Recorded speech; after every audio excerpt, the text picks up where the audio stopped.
Orang ini dilaporkan menghilang sejak tahun 2017. Kasusnya dingin, informasinya minim. Tapi anehnya, akun YouTube atas namanya justru aktif setelah dia dinyatakan hilang. Siapa sebenarnya Jesse Nimajapol? Dan siapa yang mengunggah video-video itu?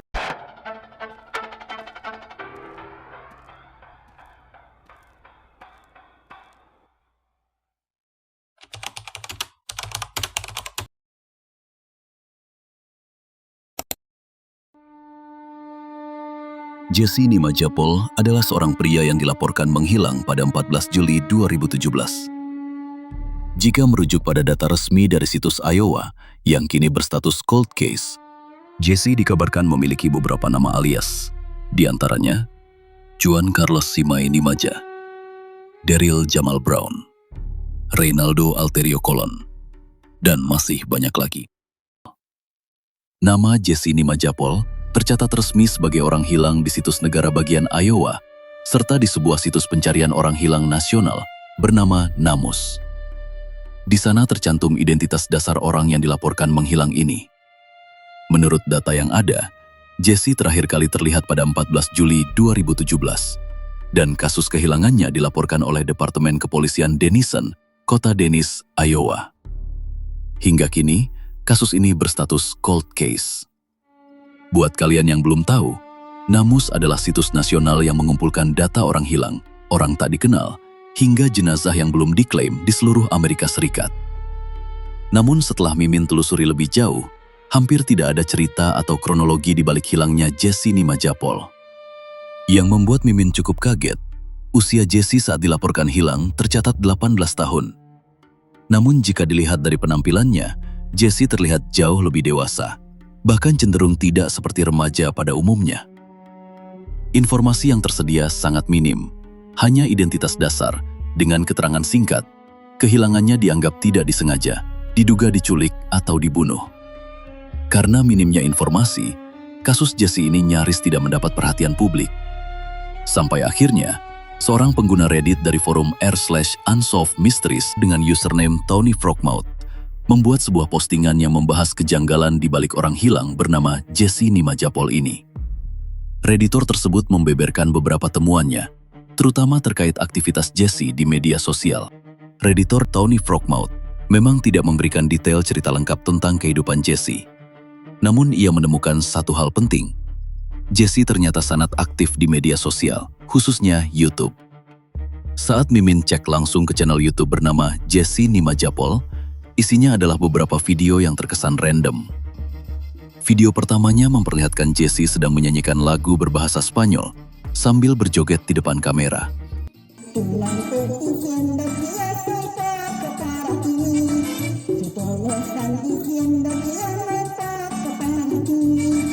Dari sisi konten, perilaku Jesse di videonya juga terasa janggal. Cara dia menyanyi dan berjoget bukanlah sesuatu yang umum dilakukan remaja di wilayah tersebut. Postur tubuh dan gesturnya pun tidak mencerminkan usia 18 tahun. Kualitas videonya sendiri sangat buruk. Resolusi rendah, pencahayaan aneh.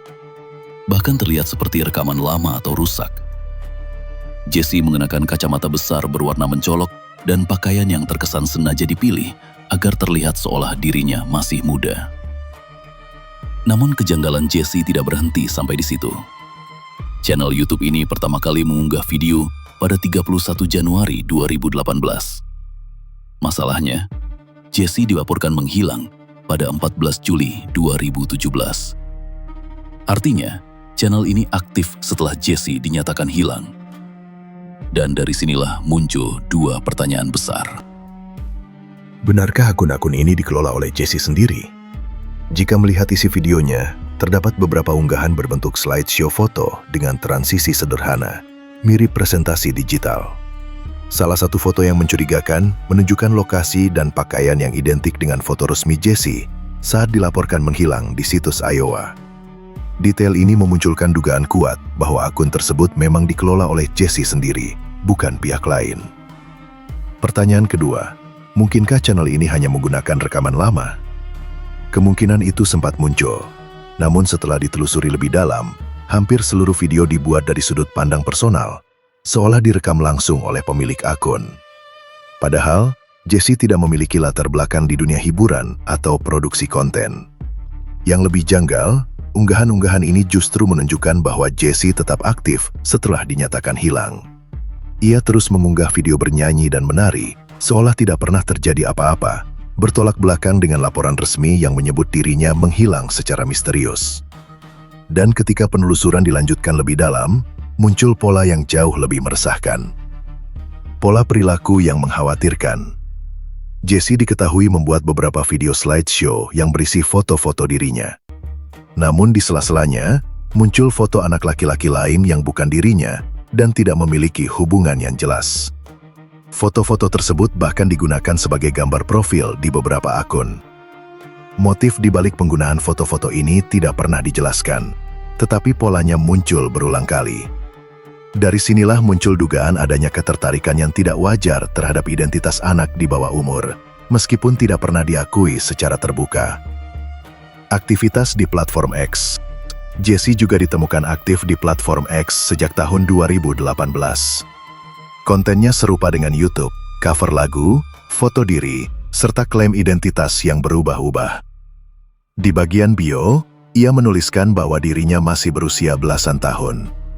Padahal, berdasarkan data resmi, usia tersebut tidak sesuai dengan catatan yang ada.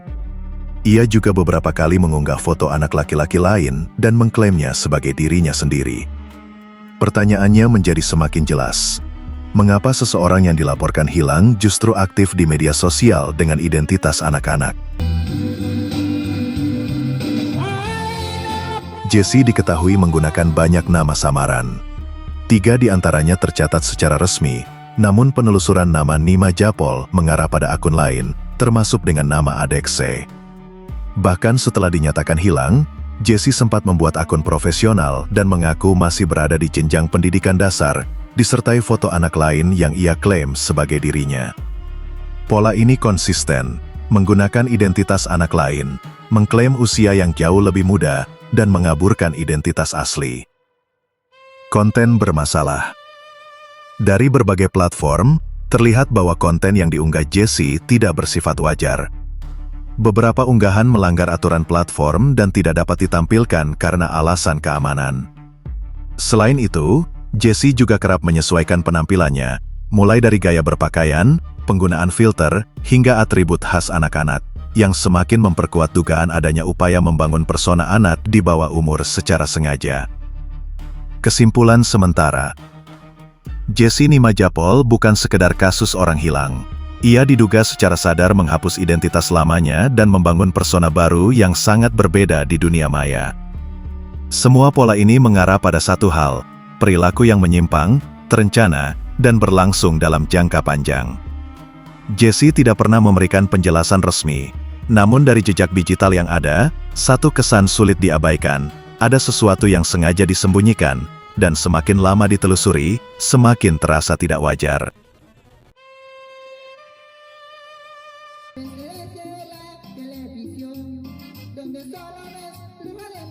Dan itulah tadi, Lubang Kelinci Gelap bagian 4. Kisah tentang kasus Jessie Nima Japol. Jika sekiranya teman-teman mempunyai informasi lebih, silakan tulis di kolom komentar.